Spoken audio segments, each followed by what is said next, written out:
What's up, people? It's your man, no other, just somebody that's trying to slide in on your mother, coming from your mama's basement. You know, I'm in the basement right now, and the heat is blowing, which I don't even know why. It's freaking hot down here. The cat watching me as I make this video. You know, the female standing on top of the steps, she watching me too, because I think she's trying to play. But let's get to the point of what I'm trying to make here. The Lakers play the Utah Jazz. First and foremost, kudos to the Lakers for the win. One thing you'll have to understand and realize, I am a Lakers fan, and I keep telling you guys over and over again, I am a person that enjoy watching my players, watching the team. Regardless if we win or not, I'm always going to critique them because I use constructive criticism. Just certain things I see and certain things I think that the Lakers should look into in order to become much more of a better team. You know, there's still the regular season. Teams are still fighting to get to the chance to make the playoffs. Right now, the West is real deep, and I had this discussion already to explain that. But the Lakers play the Utah Jazz. Let's be honest, it wasn't so much defense. It was just straight up. Both teams were flat. You know, they had, they celebrated Thanksgiving, came back with probably full stomachs. It was sluggish and all that. That's how it is. If you ever ate before and then go play basketball or lay down, don't work out, don't do no type of exercise, that food sit on you for a minute. You come in, you play, you're not going to be the person that you usually be. That's the whole thing in a nutshell. Because like that day right there, everybody get fat, diabetes kick in and everything. But anyway, the Lakers still look good. I'm gonna say it like this: it was a combination of both. Defense and Utah just looked just as flat. Because there was an episode where for 2 minutes either team didn't even score, and then the Lakers finally scored score a bucket, and then it's still Utah didn't score 2 minutes after that. So it was basically just both teams came out flat. Defense was pretty much there, but to be honest with you guys, since we picked up Tyson Chandler, the Lakers defense had been much more better. Besides that one game they got blown out in against Orlando, but the Lakers defense had been much better. You know, with the rotation and all, because Lew Walton can't really, like I said before, he can't really put out that small ball unit, because he had to play Tyson Chandler, because it makes sense. JaVale McGee goes out, Tyson Chandler come in. Only time you might see that small ball unit if they trying to get a shot off, or they trying to, at the end of the game, they trying to make a quick run, or whatever it may be. But anyway, defense win games, and for those fans that don't know it, I'm going to have to say it again, defense win games, period, regardless of what we say. Now, in the last couple of games, Lonzo Ball has been being more aggressive, attacking the basket, and actually open up the offense a little bit more. I still think he should come off the bench. I know a lot of Lonzo Ball fans will see different. Me personally, I look at it like as a global thing. I don't look at it just one particular player. It doesn't stop a player from becoming better by him coming off the bench. And I have to keep on stressing this. It doesn't stop him from being who he is. The only reason why I'm saying that because even in this game against the Utah Jazz, and I'm not going to beat them down because, like I said, most of these guys were flat. Only one that really was going, to be honest with you, was probably Brandon or LeBron James. Everybody else, and I'll say JaVale McGee, but everybody else was like just flat. I think we only had LeBron James and Caldwell Pope and Lonzo Ball had 2 assists, but for a long time, we only ended with 10 assists? Yeah, 10 assists. So, like I said, I can keep going on and on about it, but I just want to stress the point about Lonzo Ball. He was 4 for 10. There's nothing wrong with that. At least he's being aggressive taking the basket. But I still say to this day, that's not his game. Now everybody knows about Lonzo Ball's defense. The other things that he brings to the game, the other attributes. Blocking shots, steals, his IQ of pass and all that. Lonzo Ball, and I'll have to keep saying it, Lonzo Ball is better when he has the ball in his hand. It's a known fact. His stats last year is actually better than his stats this year, because he's playing more off the ball, and I know a lot of fans want to see him play off the ball. You want to make him into something that he's not. We have much better shooters that's on the bench that can fit in that role and let Lonzo Ball come off the bench and let him be the dominant point guard. Lance Stevenson, he's okay, but he showboats a lot. He's not a true point guard. He's probably put like this. Lance Stevenson, one of them old-fashioned point guard back when you run ISO plays or something like that. Lonzo Ball is much more of a clean-cut point guard that actually set the players up for a higher percentage shots. And that's why I say that I think Lonzo Ball should come off the bench. I'm going to keep saying it. I know that, it might not happen. But the only reason why I'm saying that is because at the end of the day, it's just that he needs the ball in his hand. Understand that he's being aggressive. Because if you watch him, when he goes to the basket, he gets to the basket with ease. The problem is he just doesn't finish. And there's nothing wrong with that. I think Brandon Ingram have a much more problem getting to the basket than Lonzo Ball does. Lonzo Ball can break down his guard because what happened is people become honest and they think that Lonzo Ball is going to shoot the jumper or pass because that's what they're used to seeing him doing. But when he attacks the basket, it does open up the offense. Now, if he finished, that'd be good too. So, but I still think he should come off the bench. I'm just like, I want to see the ball in Lonzo Ball hand, and it does not stop his growth. For the people that say that, oh, it stopped his development, all it does not. He's still gonna get 30-something minutes because after LeBron James, him and Brandon Ingram really are the feature of this team. Not so much Kuzma, not so much Josh Hart. As you can see, the last 3 games, Josh Hart hasn't really been getting no minutes. Matter of fact, this game against Utah, he only played 14 minutes. He only took 2 shots. Didn't really get none. Why? Because KCP starting to step up. So KCP is starting to progress, and Josh Hart is degressing. And KCP didn't really have a good game this game either. But like I said, none of them really did besides the 2 I just named earlier. No, everybody else really just was like just sluggish. The game was just sluggish. It just looked boring. It was like they were just straight flat. Like there's a bunch of fat guys out there. Please, no pun intended for my big brothers and sisters. But there's like a bunch of heavy-set people out there who just couldn't get up and down the court. They looked tired and worn out.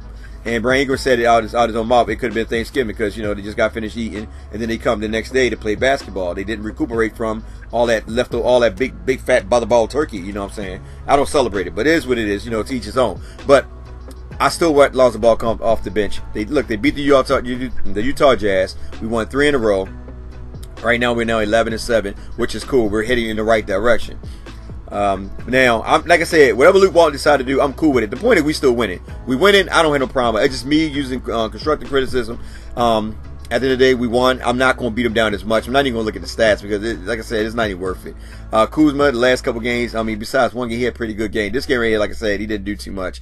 And I'm not going to go all into detail with the stats and all that because it's not even worth it. At the end of the day, it is what it is. We won. Both teams look flat. Defense wasn't all the reason why we beat them. Let's be honest now. Both teams look flat. It's just that the Lakers had much more energy going into the last quarter. And then on top of that, Mitchell, I think he wound up getting hurt. And I think Mitchell only played like 12 minutes. I think he injured something. So it could have went either way. But at the end of the day, both teams looked flat. Now, LeBron James came out and stated that he liked Lonzo. He liked what he see from Lonzo, being aggressive. And LeBron James, that's why I say I like LeBron James as a mentor. And I have to explain this to a lot of people because everybody be thinking that I'm a hater on LeBron James. I don't hate LeBron James. At the end of the day, I know LeBron James still want to win. I know LeBron James want the ball in his hand. LeBron James, I believe, can still play off the ball. He did it with Dwayne Wade. You know what I'm saying? That's why a lot of times, that's my problem. Like with Lonzo Ball, it's not really so much LeBron James, it's Lonzo Ball. He idolized LeBron James. He said in one of his statements, he said, him and Rondo, he enjoyed him and Rondo like being a mentor to him. And he says, good, he always feel good to playing with an idol, somebody he grew up idolizing. He idolized LeBron James. So he said that Rondo, on the sideline yelling at him and stuff like that, it motivates him. He came out and said that at the end of the day, he said, I cherish the moment I had with them, and I try to learn as much as I can, Ball said. And he said that he enjoys when they yell at him. He said, we're going to read some of the comments. This is off of, what's this, Silver Screen Row? Yeah, Silver Screen Row, and I'll read just some of the things off of. I'm not going to go all the details into it because I don't want to make this video long. But it said throughout the season so far, one of the major themes around the Los Angeles Lakers has been the way LeBron James and Rajon Rondo has mentored Lonzo Ball. James has spoken at length about how valuable Ball is, even when he's not scoring, which we already know, and stayed in Ball's ear to make sure the young point guard knows how good he is. He said, remember, he said stays in his ear. Why? Because you got the media, the Lonzo Ball haters, and all of them said that Lonzo Ball's a bust, he ain't about nothing, because they're looking at it like NBA 2K, where as a point guard you got to score, and you really don't need to score. There are other benefactors that actually help him play much better than some of the point guards in the league today. If you put, at the end of the day, the only thing you can put up about Lonzo Ball is his scoring. But when you look at all the other factors, his passing, his assists, his defense, his IQ, all that stuff, all the other little accolades that nobody really pay attention to, it makes Lonzo Ball still stand out as a good guard. All right, and it say another young players. Wait a minute, it say James has spoken at length about how valuable Ball is even when he's not scoring, and stayed in Ball ear to make sure the young point guard knows how good he is. Rondo has watched film with Ball. Rondo watched film with Ball and other young players as well, yelling at Ball to motivate him during the practice, even while Rondo is sidelined. Ball is appreciative of both players' approach. Those are two of the best leaders I ever played with in my life, which is true. He only played at USA 1 year, and he just said his father's a coach. So it makes sense. Ball told reporters after the Lakers 1983 went over to Utah Jazz. James urged Ball to stay aggressive, saying that the Lakers are never better than when Ball and Brandon Ingram try to create opportunity for themselves. Ball said Rondo has been telling him the same thing. I just play better like that. Rondo's always on me to try and get to the rim, try to get me to get to the rim so that what I'm trying to do, Ball said. That's why I tell y'all guys, at the end of the day, that's why I like Rondo. I said it before, Rondo is an alpha male. He's going to help Ball develop into a better player. Because Lonzo Ball at the end of the day is a pass first type point guard. But Rondo telling him that, listen, if the opportunity is there, take it. You don't have to always pass it, which makes sense. I said it before in my videos last year, that if the shot is there, or the breakdown of a defensive guard is there, and you have an open lane, take the layup or take the jump shot, but don't force a lot of things. Take what is given to you. You know, if somebody play off of you, shoot the three or shoot the jumper. You know what I'm saying? Because they give you that space. You got to take advantage of your position when you're playing against defensive players. And that's what I like about Lonzo. But at the same time, I still prefer him to have the ball in his hand, because when the ball is in his hand, he becomes much more creative. I believe in my heart, and I'm going to say this over and over again, Lonzo Ball is a better passer than LeBron James. You don't believe me? Just look at the turnover ratio this season between him and LeBron James, and then you understand where I'm coming from. Matter of fact, no, look at it this year of Lonzo Ball. Look at it this year of LeBron James compared to Lonzo Ball of last year. Even up to this year. Remember, Lonzo Ball really had the ball that much, so I can't compare what him and LeBron James assist to turnover ratio is this year, because it don't make sense.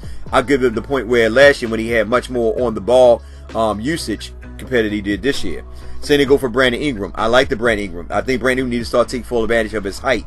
You know, when he's playing the guard position, I don't like Brandon bringing the ball down though. I prefer Lonzo Ball to bring the ball down. This is another reason why I said Lonzo Ball should come off the bench, because when you got Brandon Ingram and LeBron James bringing the ball down, it limits the touches for Lonzo Ball. And also on top of that, when Lonzo Ball get the rebound, the first thing he does is pass it LeBron James. That's the difference between him and Rondo. LeBron James can be right next to Rondo, and LeBron James can call for the ball as he come across half court. You notice Rondo will wave him off, not in a disrespectful way, but he'll wave him off to go ahead and continue to run the offense. Another thing that you have to understand too, that when LeBron James is on the floor, they actually slow down the offense. This is a lot of ingredients and reasons why I say I like Lonzo Ball come off the bench, because with the young guys, they can run, and sometimes when you run it, you catch the defense off guard. It leads to easier layups and dunks, or even open shots. If you notice that when we play other teams, when they make their comeback, that's when they're running. When they run it, it catches the Lakers off guard, and that's where the Lakers defense looked terrible. That's the reason why I say that it's best that Lonzo Ball come off the bench, because when he come off the bench, he can be utilized much more in Luke Walton's system compared to when he run with LeBron James. Once again, like I said, I had nothing against LeBron James, but LeBron James is 33, 34 years old. One of those numbers, I can't remember what it is. But anyway, when LeBron James has the ball, sometimes he has to slow up, because remember, he's old. He's not the young LeBron James. And when he does that, they go into a half-court set. The beautiful thing about that is that they're starting to use JaVale McGee much more. JaVale McGee doesn't have a good low-post game, but when they cut to the basket, backdoor cuts, pick and rolls and stuff like that, it gives JaVale McGee an opportunity to score easier. That's the only time that I can see that. That's the only time I understand when LeBron James is running a half-court set. But I love to see Lonzo Ball come off the bench and actually run the offense when LeBron James is sitting down. The reason why I say that, once again, because they can get out and run. Bunch of young guys. At the end of the day, it's always good to see them run. That's when Kyle Kuzma and Brandon Ingram is at their best. When they run half-court set, they become ISO. If you notice, they become ISO. Brandon gets the ball, he holds it a lot. Lance Stevenson, he gets the ball, he holds it a lot. You know, LeBron James gets the ball, he holds it a lot. And what happens is you allow the defense to set up to figure out what they can do in order to stop that run or stop that play to get the ball, and they outrun it. And that's when teams usually make their comeback, or the Lakers, when the Lakers start to settle with those half-court sets. Nothing against it. We got LeBron James, who's a star, who can create, which I have no problem with it. But at the end of the day, I like to see Lonzo Ball come off the bench. Like, going back to Brandon Ingram. Brandon Ingram looked good. He scored, I think, what, 24 points, 25 points? Something like that. But he scored. And he looked pretty good this game. He was 8 for 14. He went to the free throw line. He was 6 for 10 from the free throw line. He had 6 rebounds, 2 steals. A lot of turnovers. Him, LeBron, they had a lot, and Lonzo Ball, all them guys. But that's what I tell you. That's why you know for a fact that the Lakers was flat. Look at their turnover percentage. They had more turnovers than assists. You know what I'm saying? So you know right there there's a problem. But he ended with 24 points. Matter of fact, this first year that somebody actually outscored LeBron James, which is good because LeBron James is telling them. That's why if you notice in the last couple games, and I'm not going to utilize this game, but in the last couple games, beside the games where when he played Cleveland, he allowed them to play.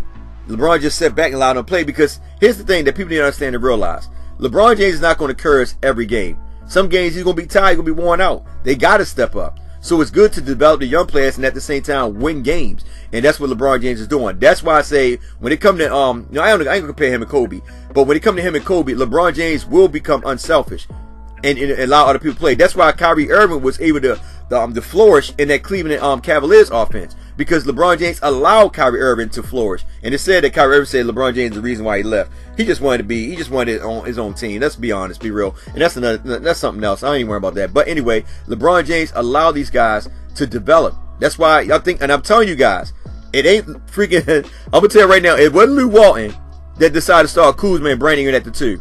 It wasn't Luke Walton, because if it was up to Luke Walton, KCP would be in there, and Lonzo Ball would be the KCP and Lonzo Ball, or KCP and Rondo, and Brandon Ingram would be playing the small forward spot with Lonzo Ball and Kuzma coming off the bench, which I still think is a good thing though, because when LeBron James sit down and relax, the defense can't, they can't give up. They can't be, they got to rotate the players in, because when LeBron, Rondo, and them go sit down, guess what? You got Kuzma and Lonzo Ball coming off the bench to keep that offense going.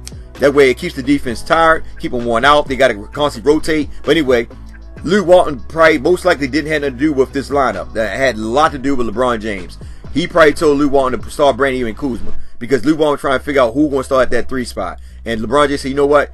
Since they're going to be, your next future stars, start both of them. We got enough veterans to come off the bench and help out, but start both of them. That makes sense to me. You know what I'm saying? So at the end of the day, I look at it like this. That's why I said LeBron James play a lot of background role than what we give him respect for. If it was up to Luke Walton, we wouldn't see this rotation at all. And let's be honest. So at the end of the day, LeBron James have a lot much more say so to the team as much as Luke Walton does. And a lot of wins is because of LeBron James, not so much Luke Walton. Because if it was Luke Walton, we would probably been right now. Well, it depends. If it was up to Luke Walton, we'd probably be like 500. I'll give that much. 8-8 or some crazy stuff like that. But anyway, they still play good. Like I said, they play flat. But going back to what I stated before, because this video is getting longer. My daggone mouse is not acting right. So anyway, Brandon Ingram, I like what I see from Brandon Ingram, but I think that Brandon Ingram needs to be much more. I think when he attacks the basket, he look unorthodox. He like he's just ready to fall apart.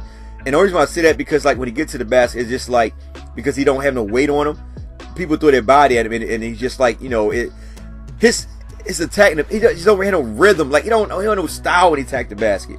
It just looks like he look wild. And I think he need to work on that. I believe that he need to work on he still need to work on his jump shot. He definitely need to work on his jump shot, but he need to work on how to finish at a high percentage around the basket. Know how to read the defense when he attack the basket. Get an easy layup here and there. Basically, I don't know. He just need to work on his foot pattern and stuff like that when he goes to the basket. He like, to be honest with Brandon Ingram, like an accident waiting to happen. I'm just being honest with you. It's like all it takes is one good blow, and this guy could be out for the rest of the season. And I try not to wish that on nobody. You know what I'm saying? And I'm hoping that it doesn't happen, because it would put a tremendous blow on the Lakers season. But he have to really pay attention to more detail when it comes to the defense. He don't have to score all the time. He don't have to attack the basket all the time. Take what the defense give you. Same that I say about Lonzo Ball. Sometimes you attack the basket, it draws defense. Like one time I watched a game in Utah where 3 guys came over. Instead of him going, passing out for the open shot, he still went at the rim. Now he got fouled on it, but let's be honest, on certain teams and certain refs in certain games, he might not get those calls. Sometimes you got to look for the other player that's wide open. If you see 3 guys coming on you, you got to pass that rock out.